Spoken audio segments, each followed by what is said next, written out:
দেখি আপনি ইসলাম সম্বন্ধে কতটুকু জানেন। এই চারটার মধ্যে কয়টি সঠিক উত্তর দিতে পারেন কমেন্ট করে জানাবেন। প্রশ্ন ১, কোন নবীর উম্মতদের বানরে পরিণত করা হয়েছিল?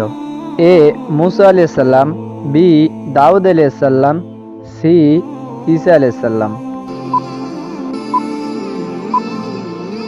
সঠিক উত্তরটি হবে বি দাউদ আলাইহিস সালাম। আপনি যদি ইসলামকে ভালোবাসেন তাহলে কমেন্ট করুন আই লাভ ইসলাম। প্রশ্ন ২, হযরত মুহাম্মদ সাল্লাল্লাহু আলাইহি ওয়াসাল্লাম মোট কতটি বিবাহ করেছিলেন? এ ৪টি, বি ৭টি, সি ১১টি। সঠিক উত্তরটি হবে সি ১১টি। প্রশ্ন ৩, বদরের যুদ্ধে মুসলমানদের পতাকার রং কী ছিল? এ লাল, বি কালো, সি সাদা। উত্তরটি জানার আগে ভিডিওটি শেয়ার করুন।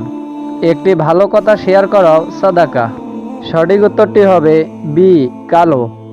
প্রশ্ন ৪, ইসলামে যাকাত কত শতাংশ দিতে হয়? এ ৫%, বি ২.৫%, সি ১০%।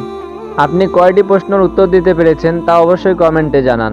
সঠিক উত্তরটি হবে বি ২.৫%।